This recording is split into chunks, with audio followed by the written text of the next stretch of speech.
Video pada malam ni bukan tentang cerita seram sangat pun, tapi tentang sesuatu kejadian yang kita amat takutkan dan dia semakin hampir dengan kita. Aku pasti korang pun takut kalau dengar berita ni.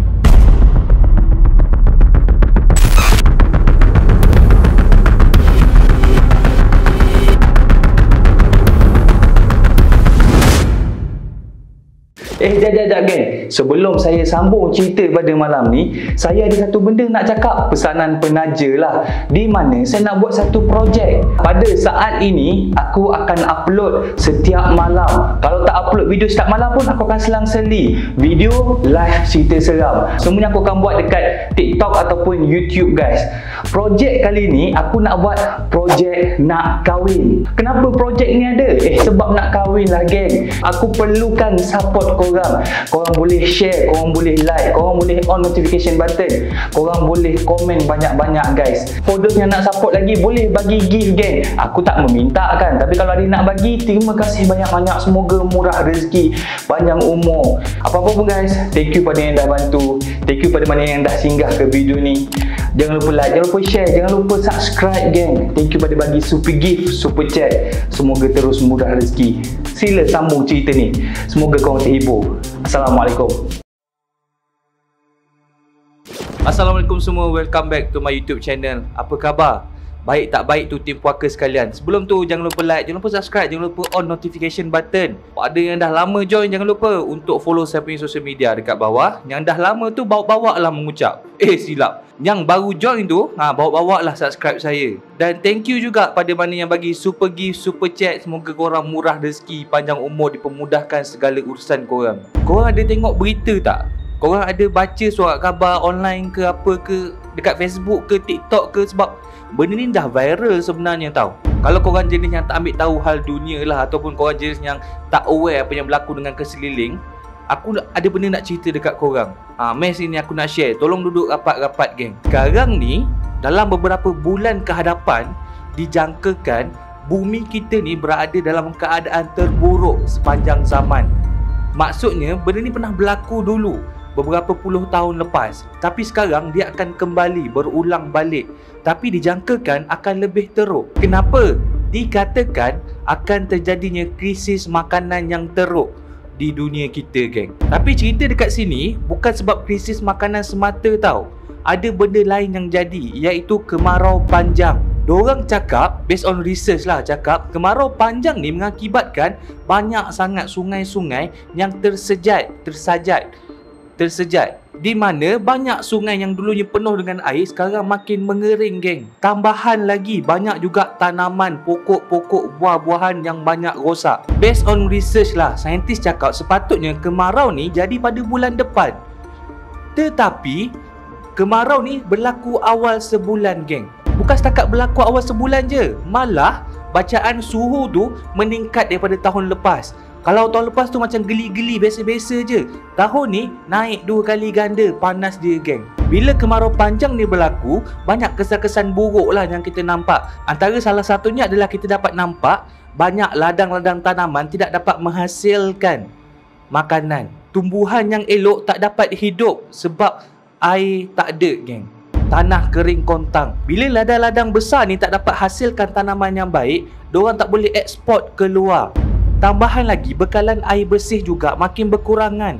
Ditambah lagi krisis peperangan antara Rusia dan juga Ukraine geng. Perang yang dulu engkau sanjung-sanjung tu, yang dulu kemarin budak-budak cakap ura, biar kau pergi pagil, hura. Yang korang duk bangga-banggakan sangat ura-ura tu, pakar ekonomi telah pun cakap awal-awal lagi, peperangan ni bawa banyak keburukan kepada bumi daripada kebaikan. Pakar ekonomi ni dah risau awal-awal dah. Dia cuba sampaikan kepada kita, tapi ramai yang tak sedar, ramai yang duk ura-ura dekat luar sana. Kenapa? Disebabkan oleh peperangan ni, Ukraine dan juga Rusia telah menghentikan ekspor gandum ke luar negara. Lagi teruk, Ukraine dan Rusia ni merupakan pengeluar gandum terbesar dunia geng. Bila tak ada gandum ni, memang populasi dunia dalam bahaya lah. Kenapa dalam bahaya? Sebab kebanyakan orang dekat bumi kita ni, diorang perlukan gandum sebagai makanan asas, makanan ruji. Contoh macam orang Arab, dia suka makan roti sebagai makanan ruji diorang. Belah-belah Eropah sana, diorang suka roti, pizza, croissant, spaghetti, lasagna, semua tu nak pakai tepung, geng. Tapi kalau bekalan tepung ni tak ada, macam mana diorang nak hasilkan makanan tu? Jadi bang, apa impact kepada Malaysia? Malaysia kan tak makan tepung sangat. Kita orang tepung ni buat goreng pisang je, buat cekodok petang-petang. Jadi tak ada impact sangat lah dekat Malaysia ni. Kita boleh chill-chill, lepak-lepak je lah. Salah geng. Korang cepat sangat nak menilai. Untuk pengetahuan korang, memanglah makanan ruji, makanan asas dekat Malaysia ni beras. Tapi Malaysia ni hanya bekalkan 40% beras sahaja untuk penduduk Malaysia. Lagi 60% diorang akan import daripada negara luar. Andai katalah one day negara-negara ni stop ekspor beras ke negara kita, mati kutu geng. Sekarang ni pun Indonesia merupakan pengeluar minyak masak first di dunia, dah stop keluarkan minyak masak. Diorang dah tak ekspor dah. Diorang ekspor tapi dalam kuantiti yang sikit. Diorang dah start main sukat-sukat. So boleh jadi one day beras juga akan disekat. Dan macam aku cakap tadi, Malaysia hanya mampu menghasilkan 40% beras sahaja untuk penduduk dia. Lagi 60% tak dapat supplying geng. Kenapa diorang ni stop ekspor barang? Tak boleh ke diorang buat macam biasa je? Keluarkan je lah barang-barang tu, jual lah, barulah ekonomi berjalan. Tak boleh geng. Sebab berbalik pada sebab yang pertama tadi, kemarau panjang mengakibatkan tanaman tak dapat menghasilkan buah, tak dapat menghasilkan tepung, menghasilkan padi. Bila tanaman tak dapat menghasilkan sesuatu hasil tu, diorang tak dapat buat banyak makanan. So diorang pilih untuk bekalkan makanan kepada negara diorang dahulu, baru diorang fikir untuk bawa keluar barang-barang tersebut. Contoh macam tanaman gandum tadi.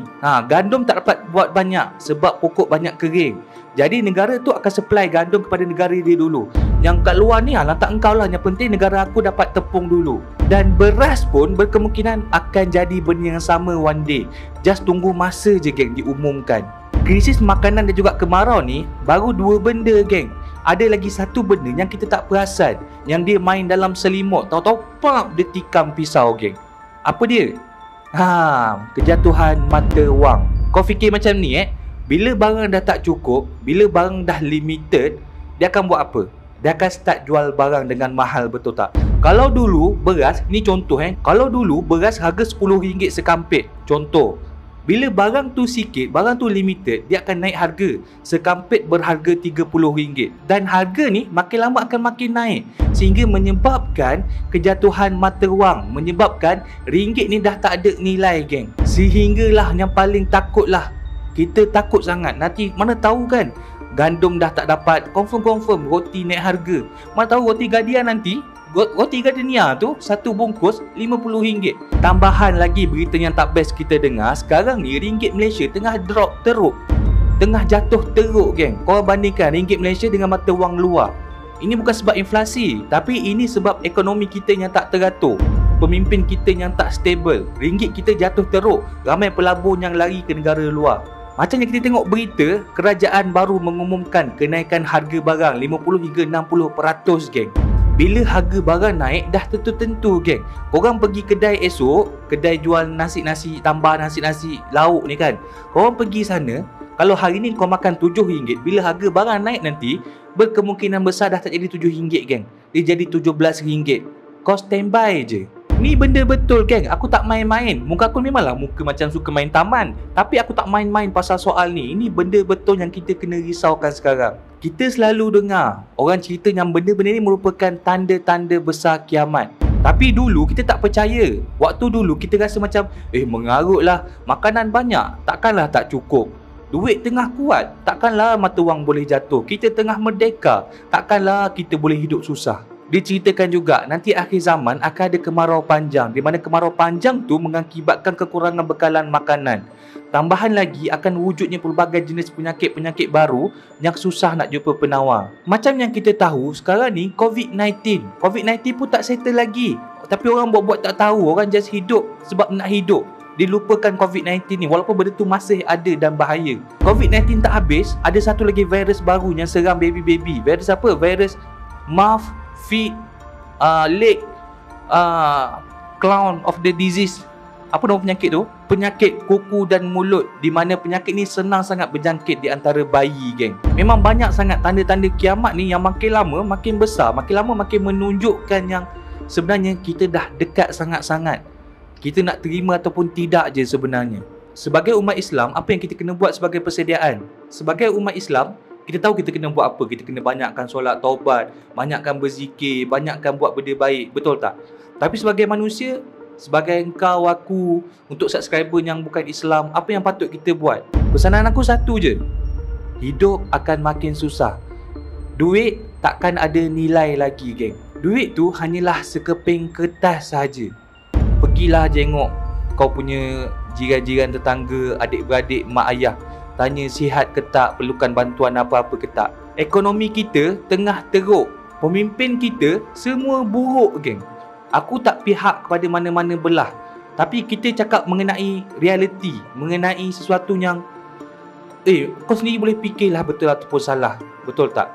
Tak kira lah engkau sokong sana ke sokong sini ke, tapi engkau nampak kebenaran dia yang tak kisah mana-mana pihak pun, dua-dua hanya pentingkan duit, hanya pentingkan diri semata-mata. Tak ada pun yang satu-satunya nak perjuangkan untuk perbetulkan kita, untuk bantu kita jadi lebih berjaya. Tak ada satu pun. Sebab apa? Sebab dah tertulis dalam Al-Quran, tanda-tanda akhir zaman, pemimpin dilantik daripada mereka yang fasik, pemimpin daripada mereka-mereka yang tak ada agama, daripada mereka yang jahil.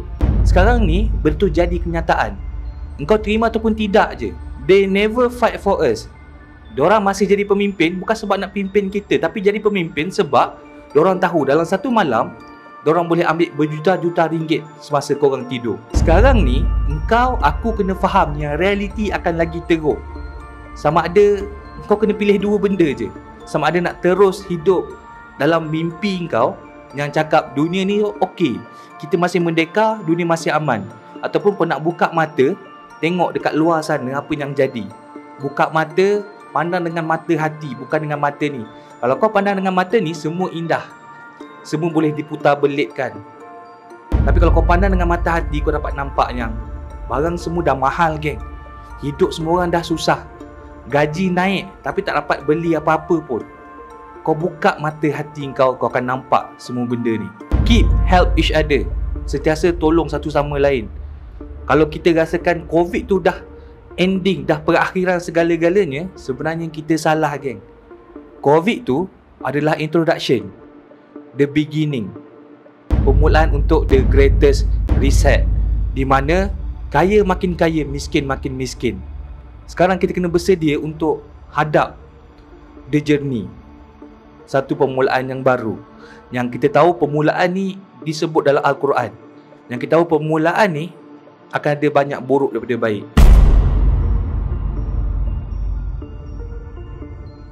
Jangan lupa like, jangan lupa share video ni dekat mereka-mereka yang perlu tahu. Jangan lupa jaga diri, jaga masing-masing. Aku akan sentiasa ada dekat sini. Subscribe channel ni, geng. Thank you pada mana yang bagi gift. Thank you pada mana yang support channel aku. Semoga terus kuat, insya-Allah. Aku doakan daripada sini, semoga korang terus kuat. Kita hadapi ni sama-sama. Aku bukan orang senang, jadi aku tahu macam mana perasaan jadi orang susah. Terima kasih. Assalamualaikum. Selamat malam.